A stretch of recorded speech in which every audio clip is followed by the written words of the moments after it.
On this Monday night, if you're one of the 18 million Canadians on Facebook, you may be asking who has access to all that information you post online. Tonight, officials in Canada, the United States, and the UK want to know too.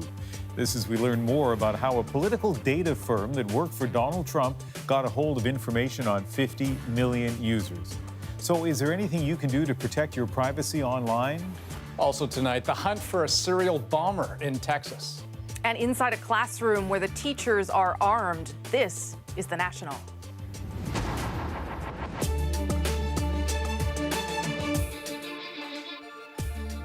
We have seen Facebook deal with big privacy scandals before, and this one may be hard to shake, especially after how investors reacted today. Facebook's biggest one-day drop in value in 4 years. It was a big hit, and the company did not recover by day's end.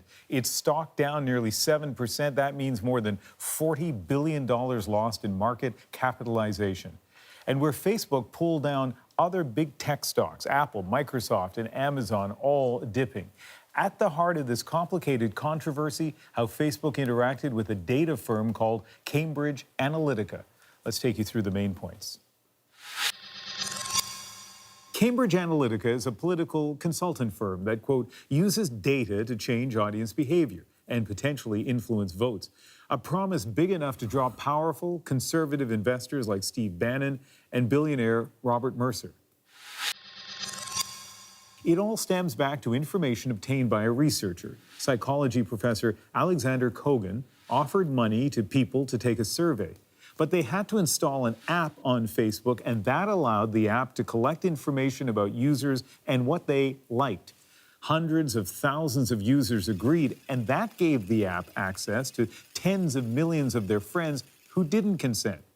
At the time, using that for academic purposes would have been allowed by Facebook, but Cambridge Analytica reportedly bought the data and used it to create voter profiles, which was reportedly shared with the Trump and pro-Brexit campaigns. Cambridge Analytica denies this. For now, there's no obvious illegality here, but to whistleblower Christopher Wiley, who worked at Cambridge Analytica, it was unethical. He made that point in a Canadian exclusive interview with The National. The fact that we went and harvested upwards of 50 million people's personal, and private data without their consent is wrong. Facebook knew about this data leak in 2015 and says it demanded Cambridge Analytica delete the information and was told it was. Now it says it's learned not all the data was removed. But one of the big questions here, why didn't Facebook disclose to millions of users that their information was accessed without their knowledge? Briar Stewart has more on the pressure facing the social network tonight. With 2 billion users, Facebook is a trove of personal information. People keep logging on and sharing, even as the company is under increasing pressure to explain just how it manages and safeguards data. I'm not surprised that there was a data breach, just because all the information and money that goes into Facebook. I mean, it's terrible, and it's not surprising. Facebook is now under more scrutiny as legislators in the US and the UK vow to get to the bottom of how information from tens of millions of Facebook profiles ended up in Cambridge Analytica's hands. I don't think Facebook was straight with us. Facebook have known about this data breach for over 2 years. They did nothing to make sure that the data that was taken was destroyed properly as they requested it should be done. Facebook insists that what happened was not a data breach. Today it announced it's hired a firm to conduct an audit of Cambridge Analytica, saying that if reports that the data still exists are true, it would be a grave violation of Facebook's policies and an unacceptable violation of trust and the commitments these groups made. The currency for companies is trust. But analysts say these revelations are tarnishing Facebook's own image. The reputation that'd be in bed with somebody that's doing things that aren't transparent, that's a problem. And I think that's where it's going to come down for people, is that people like a bit of transparency. They want to know what's happening with their data. Canada's Privacy Commissioner is looking into whether any Canadian Facebook accounts were impacted. So essentially, they're all collaborating on the data. And data activist Paul-Olivier Dehaye says some likely were. He's been looking into the UK-based Cambridge Analytica for the past few years. and has been helping Americans find out about the information the company has on them. What data do you have? What did you do with it? Where did it come from? And where did you send it onwards? He says by requesting that, it shines a light on just how personal data was used and who benefited from all the information gleaned from those online profiles. Briar Stewart, CBC News, Vancouver. So where does this leave Facebook users? 18 million in Canada alone. Well, for that, let's bring in technology reporter Matthew Braga. We should point out, first of all, that the rules have changed in a pretty significant way since 2015 for Facebook. Yeah, so prior to 2015, if you made an app, you could access information about the person using the app, but also all of their friends as well. That was a pretty big amount of information to give access to developers. And so, yeah, since 2015, can no longer do that. It's just the person using the app. But the person using the app still opens the door to people having access to their information. So what's your advice for Facebook users? So certainly, if you want to reduce the ability for people to target you with ads, for people to use the information that apps might collect, you can reduce your presence on Facebook a little bit, you know, in terms of removing things like where you go to school, where you work, pages you like, and things like that. Now, of course, that will only take you so far because, on the other hand, there's tons of other ways that Facebook can learn about your interests and your habits. They, of course, track the websites that you browse across the internet if those websites also partner with Facebook, and also obtain information that your friends upload about you as well. And so all of this complexity, I think, all of these different levers that Facebook has, I think kind of shows why you have some politicians at this point now saying this thing is so complex, it's so big, that perhaps we have to kind of step in and introduce a little bit of oversight, a little bit of regulation, because people just don't understand the implications. And what about people who just throw their hands up and say, maybe I just need to shut it down, just get off Facebook? Yeah, I mean, it's an attractive thought, but I mean, for some people, that's not a reality, right? There's people who, for them, Facebook is the only way they have to access the internet. It's the only way they can communicate with friends and family. It's practically a utility, and so you can't just throw your hands up and say, let's get rid of it, because for a lot of people, that's just not realistic. So just be careful about the information you put out there. It's one option. Thanks, Matthew. Thanks, Ian. And the company at the center of this firestorm, Cambridge Analytica, is facing explosive new allegations tonight that go way beyond scraping data from Facebook. The UK's Channel 4 went undercover for months to expose their tactics to influence elections. Now, in this clip, the CEO, Alexander Nix, is secretly filmed suggesting entrapping candidates with a fake bribery scheme. It can be effective. It can be just to go and speak to the incumbents and to offer them a deal that's too good to be true and make sure that that's video recorded, instantly having video evidence of corruption. Nix also suggests creating a sex scandal, using women from Ukraine to seduce political opponents in order to dig up information.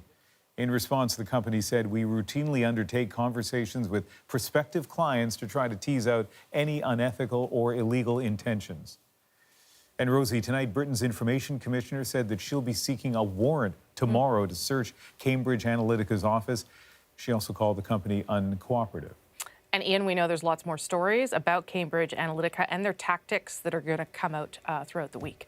Turning to Ottawa now, where new plans for legal pot were unveiled, including strict new rules for pot packaging. The look will be plain, the warnings clear. Restrictions proposed in consultation with the public. Here's Catherine Cullen with a show and tell. The emphasis is on safety over sizzle. The packages will be childproof, the most visible element on them a health warning about using pot during pregnancy or addiction, for example. And every pot product will have this symbol, a variation on a stop sign. It's an alarmist type of sign, and people are going to recognize that they have to be aware that there's cannabis within this product. There will be information about how much THC is in the product. That's the ingredient that gives a high. And there will be strict limits on branding, which is disappointing to producers who would prefer their product be treated more like alcohol than cigarettes. I think this packaging is very restrictive. You know, we understand that the government wants to be conservative, but this is going to make it, I think, very difficult for people to differentiate one brand from another. Health Canada also revealed just how small micro producers and growers will have to be. The government found a very Canadian way to define micro, demonstrating it with a hockey rink. But 200 square meters of plant canopy is too small, say some. This number seems Like, it doesn't give a lot of room for growth. It just really is going to limit the scale that the micro producers can contribute to the marketplace. The government, though, doesn't sound prepared to budge. We have based our size and these informations on the experience based on Colorado and our friends in the States, and it's very consistent with small and medium-sized businesses down there. But the biggest unknown is still when legalization will kick in. It will be sometime this summer, but the Senate has to sign off on the legislation, and provinces will need several weeks afterwards to prepare. So we'll have to do the math and kind of wait to see. Catherine Cullen, CBC News, Ottawa. To a CBC News exclusive now. For years, the massive $15 billion deal to ship made-in-Canada light armored vehicles to Saudi Arabia has been shrouded in secrecy. Canadians never knew even what kind of vehicles we were selling to the Saudis. Prime Minister Trudeau dismissed them at one point as just a bunch of, quote, Jeeps. But documents CBC obtained show they are anything but. Our Murray Brewster is breaking this story for us tonight. They are fearsome-looking machines. The LAV-6, meant to carry troops and weapons into battle. And a Canadian company is selling them to Saudi Arabia. They are destined mostly for the powerful Saudi Arabian National Guard, known as the White Army. And there are fears they could end up here, Qatif, the Shia-dominated rebellious eastern province. Or here, Yemen, where the Saudis have been bogged down in a grinding war against Houthi militia. Armored vehicles such as these have been a fixture of modern warfare for decades. Debate over the Saudi LAV deal has taken place largely in a vacuum, with details sealed by the federal agency that brokered it. We've never known the size or potential scope of the contract, until now. CBC News has obtained documents. They reveal for the first time what was in the original $15 billion deal signed by General Dynamics Land Systems in 2014. The contract involved the sale of 928 armored vehicles.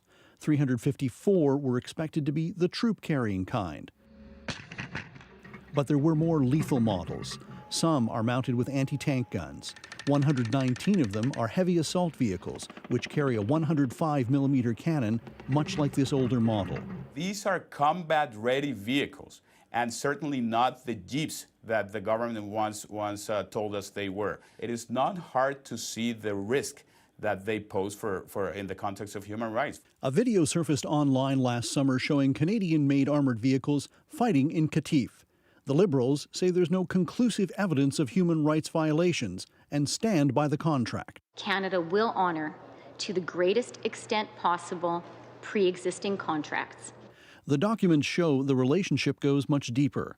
It involves a 14-year support and maintenance program, including crew training and embedded Canadian teams working at 13 workshops. That is significant. If Canada doesn't like the way the LAVs are used, it can hold the support contract over the Saudis. It gives me more confidence that Canada actually has an ability, more than you would probably think otherwise, to try and keep the end user using them in ways that we're comfortable with. If you're simply selling them something, a piece of equipment, and then walking away, you don't really have much recourse afterwards. General Dynamics Land Systems, the maker of the LAVs, declined comment. Murray Brewster, CBC News, Ottawa.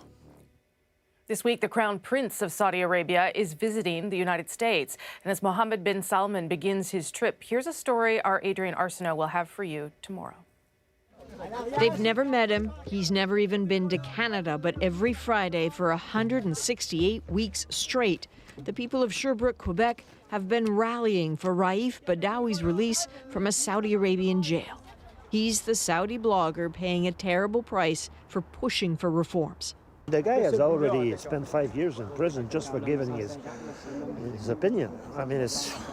With Mohammed bin Salman, the young, supposedly modernizing Saudi crown prince, in Washington this week, is this the moment? Rallying for Raif tomorrow on The National. Some new details from the federal government tonight on a story that CBC News broke for you last week. Canadian helicopters will soon join a UN peacekeeping mission in war-torn Mali. Canada needs to re-engage with UN peacekeeping and do it in a way that we can best help. We received a direct request from the United Nations to help out with logistical and support helicopters in Mali to support our allies, to support the UN mission there. 6 helicopters and as many as 250 troops will be sent to the troubled West African country for a mission that the military admits is dangerous. Mali has been destabilized by rebel groups and Islamist insurgents, and more than 160 peacekeepers have been killed there since the UN mission began in 2013. The Canadian troops will be on the ground for 12 months or so, likely starting this August. Andrew, let's turn now to the U.S. and police in Texas. They're racing to find what appears to be a serial bomber. Yeah, Rosie, the FBI has sent hundreds of federal agents and extra bomb squads to Austin after a 4th explosion last night. But what's really unusual here, the latest bomb was very different from the others. As Kim Brunhuber tells us, much more sophisticated, and the targets are changing. Reporting a 22-year-old male patient, a trauma. The call sounds like something you might hear on a military frequency in Baghdad or Damascus, not suburban Austin. We've got tripwires there in the grass. They're going to combat retrieve and pull them back. Last night, 2 men in their 20s were walking by the side of the road when they somehow triggered an explosion that shook houses and sent the 2 men to hospital. It's the latest in a series of attacks that are as mysterious as they are terrifying. We are clearly dealing with what we expect to be a serial bomber at this point. Since the beginning of March, bombs have killed 2 African Americans and injured 1 Hispanic woman in Austin. But those devices were contained in packages left at people's homes in a part of the city in which mostly minorities live. This latest bomb, police say, was left in a wealthy, mostly white part of town, and it could have killed anyone. With this tripwire, this changes things. It's more sophisticated. It's not targeted to individuals. We're very concerned that with tripwires, a child could be walking down a sidewalk and hit something. Residents in the area spent the night and most of the day locked in their homes. Just nothing like that happens around here, and that kind of stuff just happens somewhere else, Well, here it is a block and a half away, so it's scary. Before, say some residents, the bombings seemed far away on the city's east side. Now, says Crystal Offit, it just got real. No, seriously, if you see anything weird and, stressing it to your children that this is something that happens and it's something to be important and diligent. Hundreds of police and FBI investigators are scouring the area for clues. Authorities have appealed directly to the bomber to communicate with them, but so far, no reply and no suspects. Police are asking those who live in Austin to call them if they see something suspicious or out of place. A nebulous responsibility when the bomber could be anyone and the bomb could be anything. Kim Brunhuber, CBC News, Los Angeles. Self-driving cars may have just hit a major setback. A pedestrian in Arizona was hit and killed by an Uber vehicle in self-driving mode. It's believed to be the first death of its kind. It happened last night. A modified Volvo SUV driving on its own through an Arizona suburb. That's when, mid-block, not at a crosswalk, a woman walking her bicycle was hit. The vehicle was traveling at approximately 40 miles an hour. Our investigation did not show at this time that there were significant signs of the vehicle slowing down. Police believe the woman may have been homeless. There was a human being inside the car at the time, but more as a safety precaution, not actively driving. Uber has been testing autonomous vehicles in several cities across the U.S. and Canada, but all testing has been suspended for now, including in Toronto. It's sort of surprising to see that after only so many millions of miles, we're starting to see fatalities with autonomous vehicles. And those with a keen eye on the industry say, while this accident won't stop progress, it may usher in stricter rules. We'll see a good discussion in terms of better monitoring and oversight, perhaps, but hopefully still allowing vehicles to continue to operate and push the industry forward. Still to come tonight on The National. In 2015, the Truth and Reconciliation Commission recommended 94 calls to action. But have those promises been fulfilled? Also, how tens of thousands of Canadians are susceptible to the sudden onset of delirium by just going to the hospital. Plus, on tonight's national documentary, inside a different type of classroom where the teachers are the students and they're packing. The goal is not to find and go after the shooter. The goal is to protect the kids in their care in that classroom that they have control over.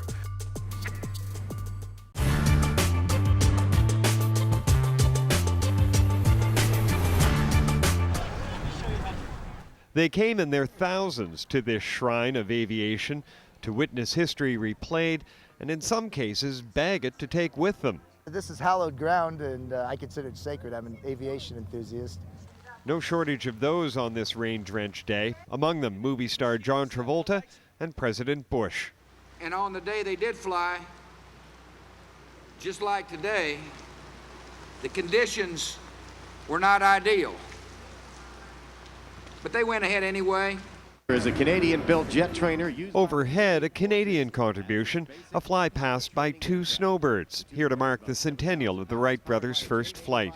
It really hit home that hey, we flew 100 years to the day over the exact same site. It still hasn't totally sunk in, I don't think.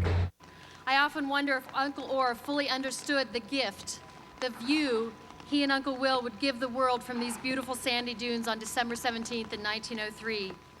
On that date, 2 brothers from Dayton, Ohio achieved what no one else had, controlled heavier-than-air flight. Today it seems like such a modest achievement. Beginning from the point of that granite marker, the Wrights spent just 12 seconds in the air, a mere 120 feet to land here. And yet, even that short hop truly was, to coin a later phrase, a giant leap for mankind. Countdown to Kitty Hawk. A leap this team of aviators hope to replicate with their wood, cloth, and wire reproduction of the Wrights flying machine. There she goes!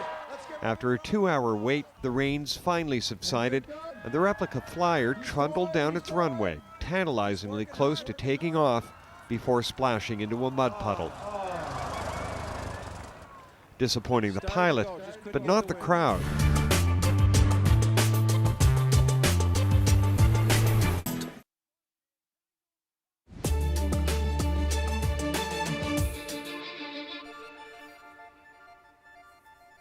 More than 2 years ago, Canada's Truth and Reconciliation Commission laid out a blueprint for moving forward. 94 specific calls to action aimed at bringing justice and equality to Indigenous peoples. The Liberals swore to get things done, but have they? Tonight, Duncan McHugh has an exclusive progress report. In Attawapiskat, a community that's faced suicide after suicide, 18-year-old Tyler Ukma tries to battle boredom. Not easy when so many kids here seem so depressed. They just don't have enough activities here. I mean, they're building that youth center, but it's 30 kids. 2 years ago, the Minister of Indigenous Affairs promised to help by building a center youth could call their own. But the project is mired in bureaucracy. Instead, the province stepped in to build this temporary youth center, opening soon. Question is, what's taking Ottawa so long? There was a commitment made, and it's taking longer than what was anticipated. Anticipation was in the air for all Indigenous peoples when the Truth and Reconciliation Commission issued its blueprint for change in 2015, no less than a new relationship.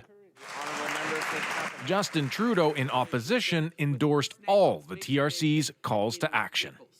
The Liberal Party today accepts and commits to implement these recommendations. A sweeping pledge oft repeated as Prime Minister.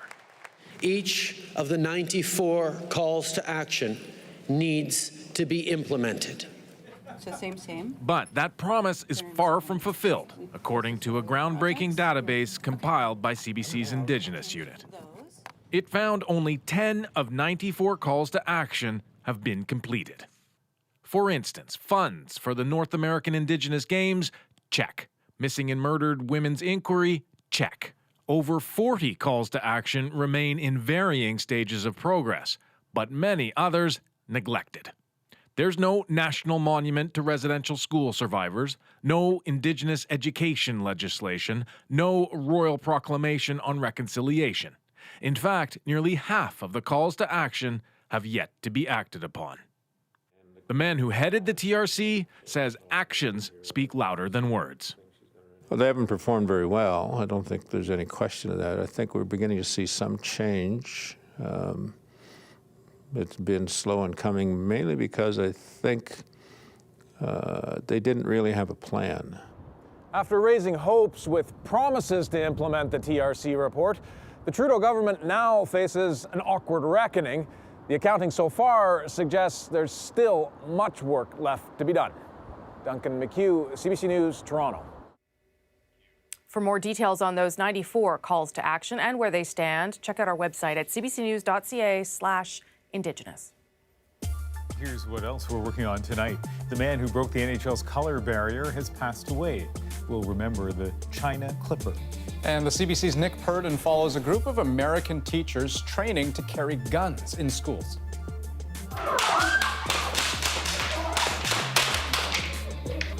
How's your heart rate? Oh, it's really high. My hands are shaking, my heart's pounding.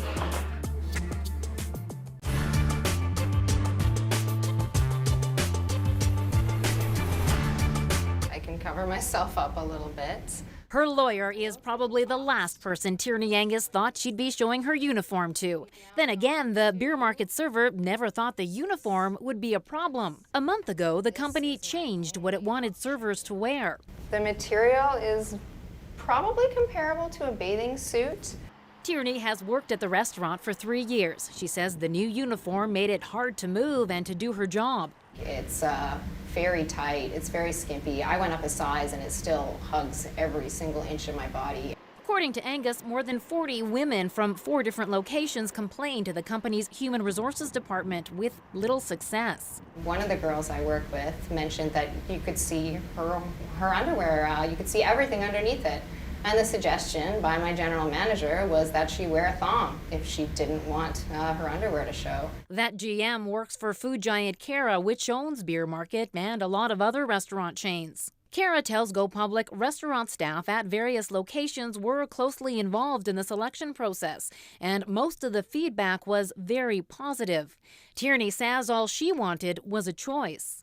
What's very notable is that the men's uniform is jeans, a button-down shirt, and Converse sneakers. I have one dress, one tight, uncomfortable, skimpy dress that doesn't allow me to move. The company told workers the uniform change was based on its brand and on industry standards, and not intended to sexualize team members or to discriminate.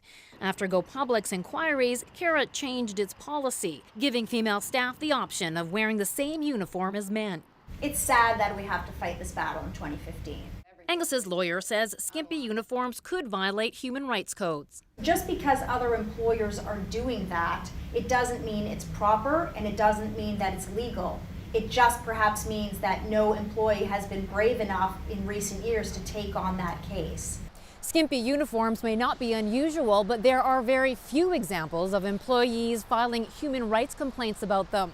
In fact, the most recent example we could find was in BC, and that was back in 2004. Rosa Marcatelli, CBC News, Calgary.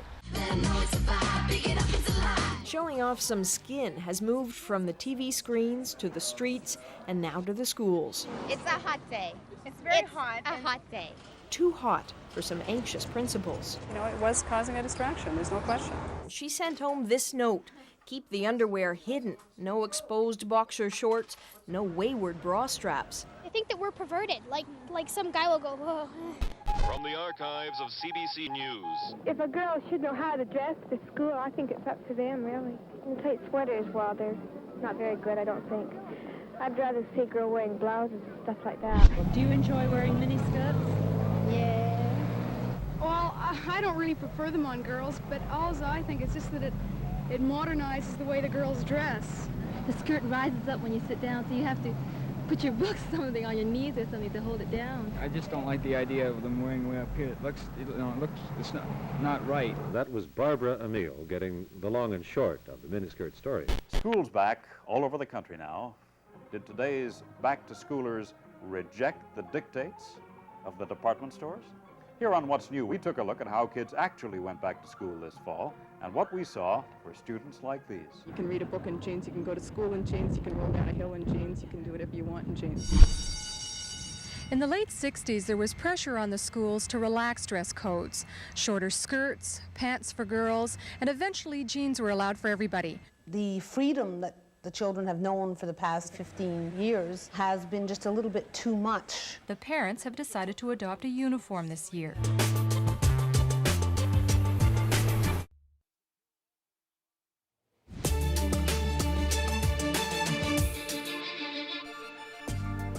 Tonight on The National, police in Ontario are looking to British Columbia for help, tracking down 3 suspects in a brutal attack on an autistic man.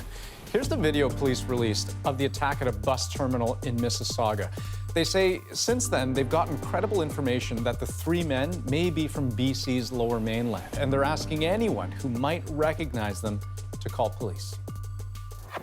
It's too much to put into words, but I would just say that she lived her life like the best way that she could, and she made everyone around her happy. That was the sister of a woman shot and killed this past Saturday outside a Toronto bowling alley. 29-year-old Ruma Amar was just in the wrong place at the wrong time, an innocent bystander. She was headed to a restaurant with her family when gunmen opened fire at a man near her. He, too, was killed, and police are looking for 3 suspects. In Montreal today, search crews are now looking underwater in the frigid river for a missing 10-year-old boy. But because of how cold it is slow, dangerous work. Ariel Jeffrey Kwaku has been missing for a week now after leaving his home to visit a friend. Still no clear indication as to whether the boy was kidnapped or just wandered off. Do you think now, if it ever came down to it, do you think you could pull out your gun and shoot? Yeah. I mean, that's why I'm here. And yeah, I mean, I definitely think I could do something more than hide. Storms the high school where she works. JC Daly wants to be ready to defend her students, and she's not alone. After last month's school shooting in Florida, which left 17 people dead and more than a dozen others injured, there has been a lot of debate in the United States about whether teachers should be carrying guns in the classroom. President Donald Trump even suggested firearms adept educators get a yearly bonus. But the big question is, would it actually save lives? For tonight's national documentary, Nick Purdon takes us inside a course that's arming teachers.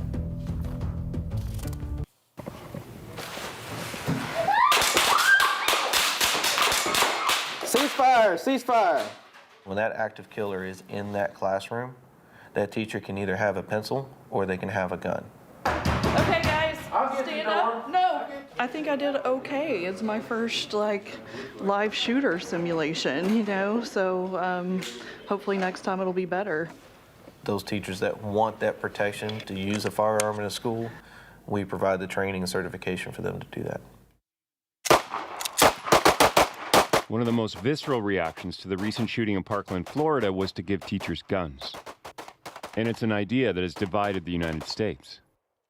So I've come to Arlington, Texas, to follow a group of teachers getting trained to carry a gun in their classrooms. And really, the question I have is a visceral one as well. Guns, teachers, can they really go together? The 3 questions of when you have to decide, according to state law, to shoot, what are they? Do I have to do it? Do I have to do it now? Is there anything else I can do or I will die or be seriously injured, right? This is Brian Proctor. He was a police officer for 20 years. Now retired, he's one of the only people in the country qualified to train teachers to defend their schools with guns. There are killers in our environment. They will find the weakest people to be able to kill, the ones that are the most defenseless, and they will go after them. If you call 911, the killing's already started. You've got to have someone there when it starts to be able to mitigate that damage. And these are the volunteers for the job. Among Brian's students, there's Norman Rangel, he's a principal, Jermaine Chambers, football coach, and JC Daly is a librarian at a high school. Now, each of them is already licensed to carry a gun, but to carry at school, they need to pass this training and get permission from their school board. First, I meet JC Daly. Well, I believe in the Second Amendment. I believe we have a right to defend ourselves. I believe that if somebody's attacking us, you know, we don't just sit and huddle. I mean, we actually have skills and are empowered in this country to defend ourselves. It was JC's idea to take this course. She volunteered. And part of her motivation, she tells me, is that she has 2 kids of her own. You know, as a parent, I would be, you know, I would at least want to know that my kid's teacher was carrying a gun. Questions? No. All right. Now, the teaching here is done through pretend scenarios. With a killer, trying to enter the classroom. Ceasefire! Ceasefire! So this is what they're shooting, they're training rounds. They're about 10 times as powerful as paintball rounds, but they actually do shoot, they hurt. That's why people are wearing these. Now it's JC's turn. Questions? No. Go, go, go! Get over in the corner. Over in the corner. Get down, get over in the corner. Get chairs in front of you.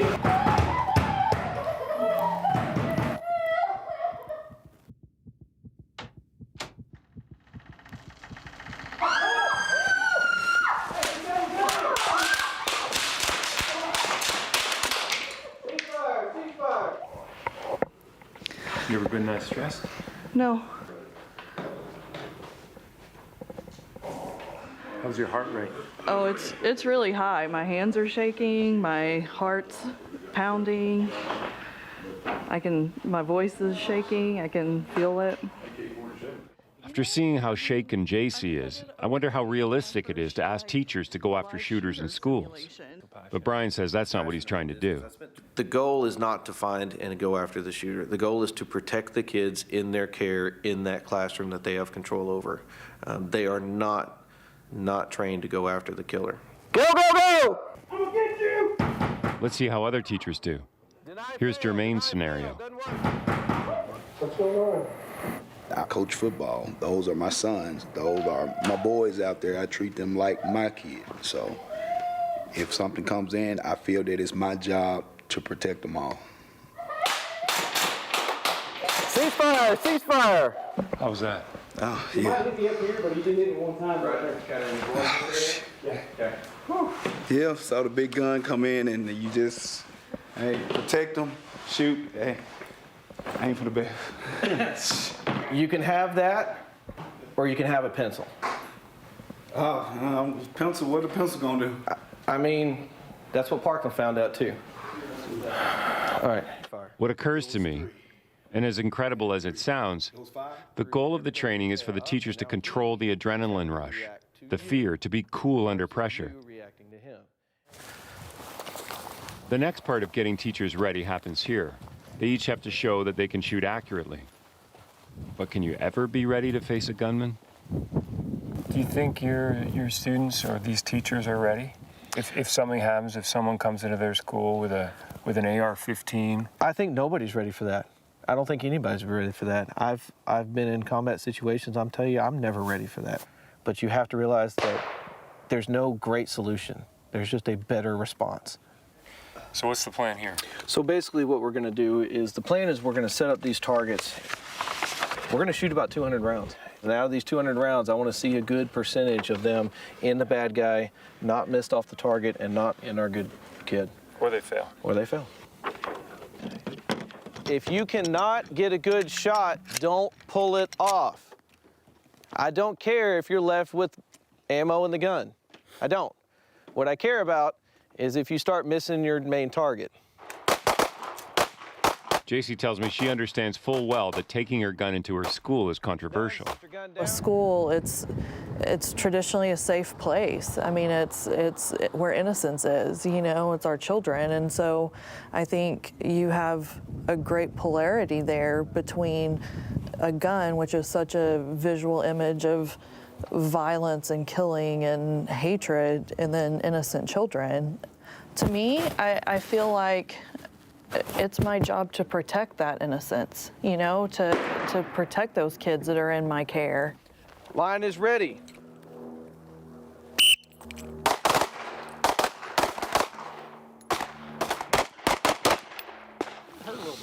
Make your gun safe.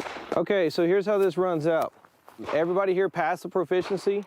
According to the Department of Public Safety, you passed the proficiency.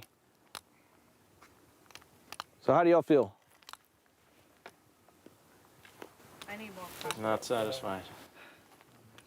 If you're not satisfied with it, I'm a happy person.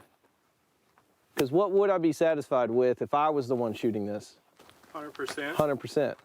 That's what I would be satisfied for. What do you, wow. What do you think? Well, it's not very good. When I first came up and looked at it, of course I looked at my misses, but not knowing what those meant. And then I looked at that precious little baby with all of the holes in his head. I mean, I obviously did some damage to the bad guy too, but I need some practice. That's what I think. Does it make it real? Does it make it more real looking at that, like seeing our kid and the holes? Well, yeah, absolutely. Absolutely. I have 7-year-old boys, so they're about that size.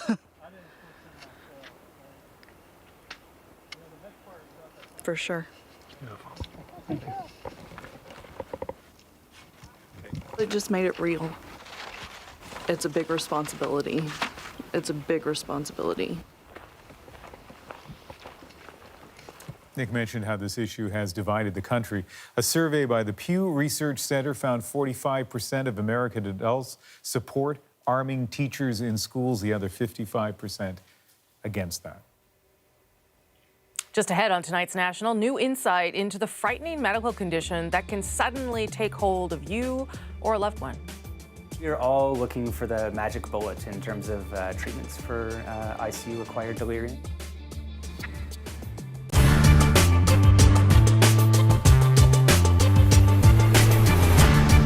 Anyone who thinks that a $50 or $100 ticket will actually cost them $50 or $100 is clearly a naive. A mark who needs to learn the rules of the game. Strictly speaking, scalping tickets above face value is illegal everywhere in Canada except BC. But about 100 scalpers busily ply their trade in Toronto without too much hassle from the law, as long as they're not too brazen about it. So it's like one big open-air bazaar out there before game time, with scalpers buying from season ticket holders who can't use their tickets and selling for whatever they think they can get. And one veteran scalper, Glenn, no last names please, says he still gets a kick out of the cut and thrust of the marketplace. I love it. It's more of a, it's a rush. It's an adrenaline rush. What's the adrenaline rush of scalping? Explain It's this fun. to It's me. fun taking money from people. You don't understand that. It's just, it's a rush. It's like a gambler. If you see a gambler at a racetrack, it's like you're cashing in. It's not a low-level bother for us. It's a major customer service issue. You'd think scalpers would be just a minor league irritation to Ticketmaster's Tom Worrell. Hi, this is Ticketmaster. My name is Joseph. How can I help you? Ticketmaster provides box office service to just about every major venue in Canada, usually charging $6 or $7 above the face price. And it's constantly jousting with scalpers and ticket brokers to keep the best seats from their clutches. We see disappointment from fans not getting access to tickets, not being able to buy tickets. We put in many different types of controls to make sure that tickets are distributed in a fair and equitable manner, that seats get into the hands of most of the customers. Scalpers, of course, are on the opposite end, and they're always trying to buy up as much inventory as they can. I can give you some examples. Outlets, for instance, the scalpers will hire homeless people. They'll go to the halfway houses. They'll rent buses and stack the lines at our outlets. Why don't you get into a legal line of work? It's illegal, but it's a bylaw, right? It's a technical thing, right? I don't see anything wrong with what I do. I'm providing a service. If I buy a stock for $5 and sell it 2 days later for $10, and I do that with 1 million shares, I'm a genius. If I buy 100 tickets and charge $10 more than what they're worth 2 days later, I'm a crook. But so low level that most cops can't be bothered nailing them. The fine's rarely more than $100, and it's often hard to prove in court. Besides, scalpers will often sell below face price to some events, still making money because they bought way below face price. At Blue Jay games nowadays, you can often do better with scalpers than at the box office. As long as scalpers behave civilly, not always a given, cops will look the other way, except for one who has made scalpers his special mission. How long have you been chasing after scalpers? I've been charging them since approximately 1990. Lauren Bass knows he won't wipe them out, but that doesn't mean he has to abide their snubbing of the bylaw. The law is the law, no matter how inconsequential.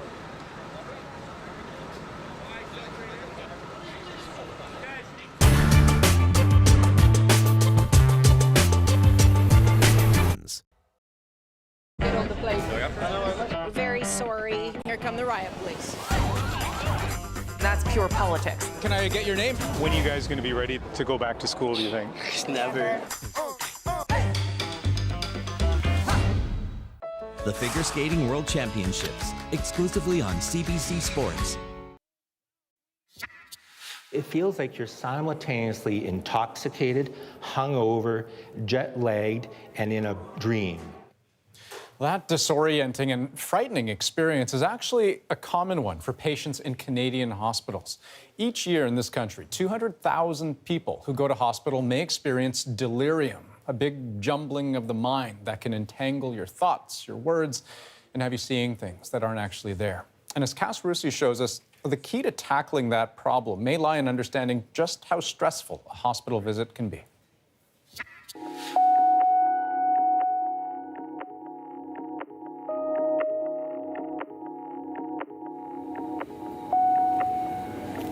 It's sometimes helpful for patients to come back and see actually where they have been. Not everyone returns to a place that has caused them so much distress and does so voluntarily. But 53-year-old Robert Van Herpt is part of a unique program to bring him back to a time when his life stopped making sense. His wife Joanne has joined him. 50% I don't remember, 50% I do. Yes. Yeah. Yeah. It was a big experience for your family, right? It was a real emotional roller coaster, I know, for Joanne. Last March, Robert was having a bout of insomnia, a lifelong drinker and smoker. He'd quit both cold turkey. He was also on a new antidepressant medication. That's when he started seeing things, first at home and later in the hospital. The hallucinations were very drastic in the evening, overnight, and he was seeing things that weren't there. Oh, just really vivid hallucinations.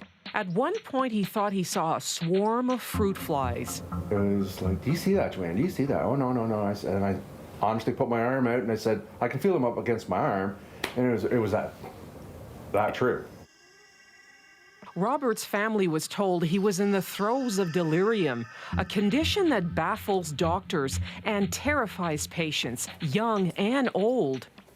They can see things that aren't there. They can sort of experience emotions that may or may not be real. They can have, abnormal thoughts about the people who are trying to care for them.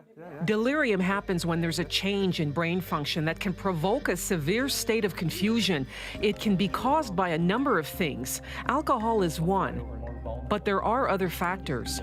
Someone can get mixed up and confused because of a pneumonia, bladder infection, a bout of heart failure, and that can be in someone's home, retirement home, nursing home. Hospitals are one of the biggest culprits. Noisy intensive care units can be disconcerting and patients often can't sleep. At the Hamilton Health Sciences Center, a proactive approach is embraced with the aim to prevent delirium before the condition takes hold of the patient. Hello. Hello there, Hildegard. How are you doing today? Hey? The program is borrowed from the U.S. and called Hospital Elder Life Program, HELP for short. The Hamilton Hospital is the first place in Canada to adopt it. 87-year-old Hildegard Peach is in the hospital, recovering from a fall she had at her home. Because we're going to say what today is, right? Today? Yeah. The 8th. While she's here, a trained volunteer visits her and keeps her alert, aware, and active. Yeah. And you're right, it is the 8th. Simple tasks to keep patients grounded. So far, the program has helped reduce delirium at the hospital by 30%. You can make a difference that allows persons perhaps to not just get out of hospital a little faster, but come out a little bit more functional. So exercise. Yeah, you want to do some exercises? Yeah, of course.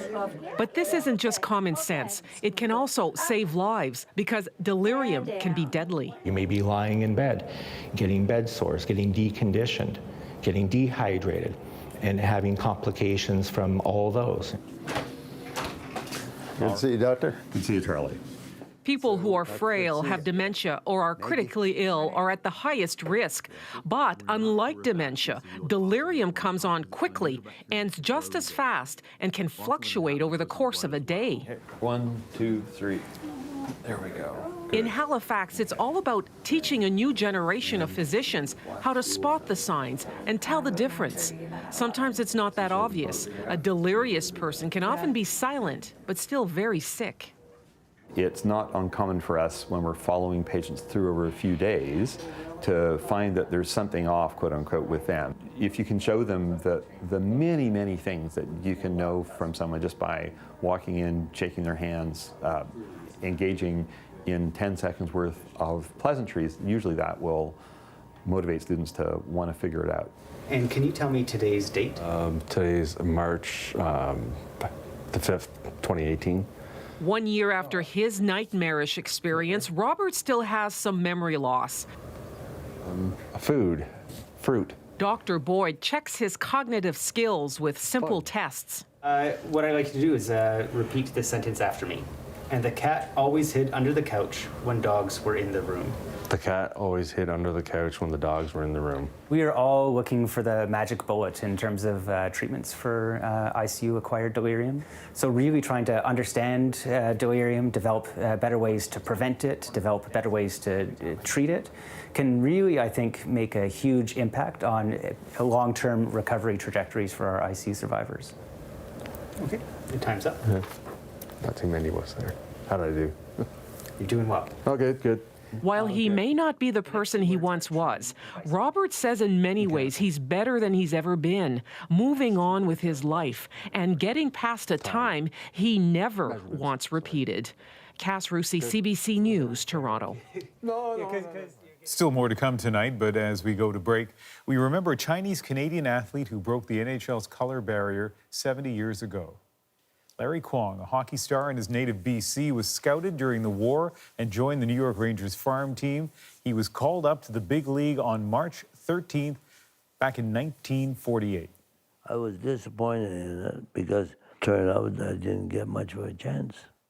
He played only a 1-minute shift in the third period and sometimes wondered whether discrimination was a factor in limiting his chances. Still, he cherished his breakthrough and the late life recognition it brought him. Larry Kwong died last week at the age of 94.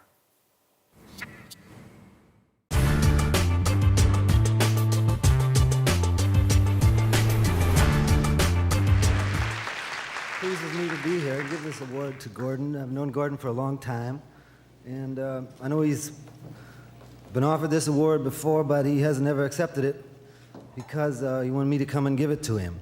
So.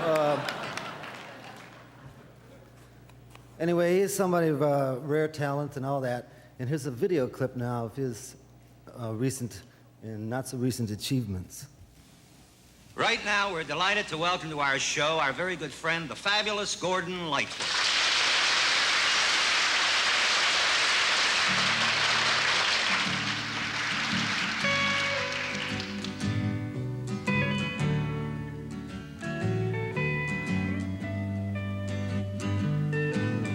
Feel a little sad to watch them leave, but I'll be cool because I don't believe the railroad men grew restless for to hear the hammers ring. Their minds were overflowing with the visions of their day, and many a fortune won and lost, and many a debt to pay. Just like an old about a ghost from a wishing well, in a castle dark or a fortress throne, with chains upon my feet. You know that ghost is me, and I will never be set free as long as I'm a ghost that you can't see. The church bell chimed till it rang 29 times for each man on the Edmund Fitzgerald. The legend lives on from the Chippewa.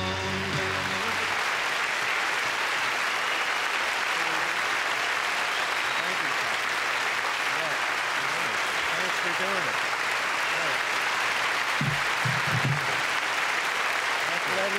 do it this week, I think I will. That's right. Let's get down up on my friends, okay?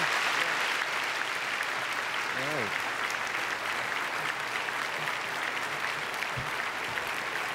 All right. Okay. All right, here it is. One grateful guy from Aurelia.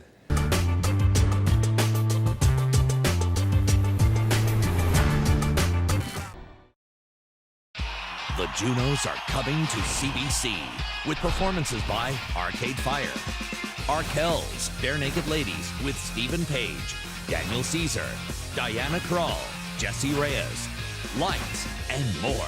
Plus a special tribute to Gord Downey, the 2018 Juno Awards, hosted by Michael Bublé, live from Vancouver, Sunday on CBC, home of the Junos.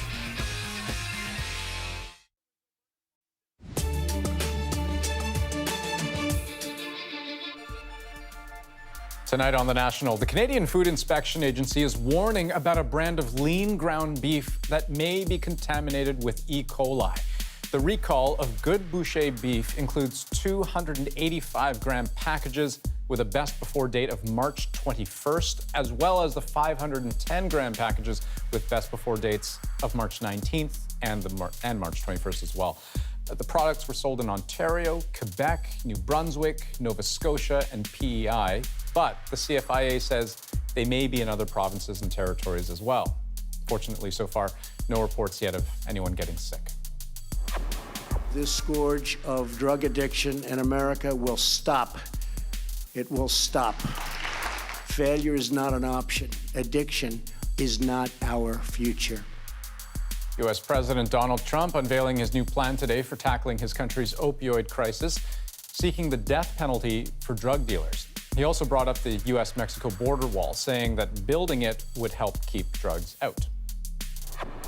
I can assure you the Liberals are watching us tonight, and I can assure you they are worried. They are terrified when they see a united party like the PC party. Well, it was a battle for the political spotlight today in Ontario. That was the new leader of the Ontario PC party, Doug Ford, at a rally tonight in Toronto. He was slamming the plan outlined in Kathleen Wynne's Liberal government throne speech, which also happened today, and it included some big spending promises. The provincial election is set for June 7th. She's best known to me and to all of you as Miranda on Sex and the City, but Cynthia Nixon is hoping her next role will be a political one. The actress and activist will challenge New York Governor Andrew Cuomo in the state's Democratic primary. Nixon announced her candidacy and her love for New York in a video that has people talking, and that is our moment of the day. I love New York. I've never wanted to live anywhere else, but something has to change. We want our government to work again on health care, ending mass incarceration, fixing our broken subway. We are sick of politicians who care more about headlines and power than they do about us. It can't just be business as usual anymore. So in that video, she comes across as what she hopes to be seen as, a serious politician. But of course, she was an actress, a celebrity. And here's a picture that she probably won't use as part of her campaign material. Oh, dear. Yes, with the Donald. But you know what? She's receiving an Emmy Award. And Rosemary, I'm sure when you got your last Canada Screen Award, I mean, who knows who gave it to you? That's certainly no reflection on you. Donald Trump, no. Well, and the interesting thing about that photo, well, I'll just add, is that it may have been Trump that may be partly responsible for the fact that she's running. It was in an op-ed that she wrote just a couple of months ago saying, if we've learned anything during this first year of the Trump presidency, it's that the cavalry isn't coming to save us. And it looks like she's going to take a shot at changing things. And her star status is certainly working. 18 minutes of posting that video, she's the #1 trending Twitter topic in New York. She would be the first female and openly gay governor if she wins. All right, well, that is the National for March the 19th. Good night. Good night. Night, everybody.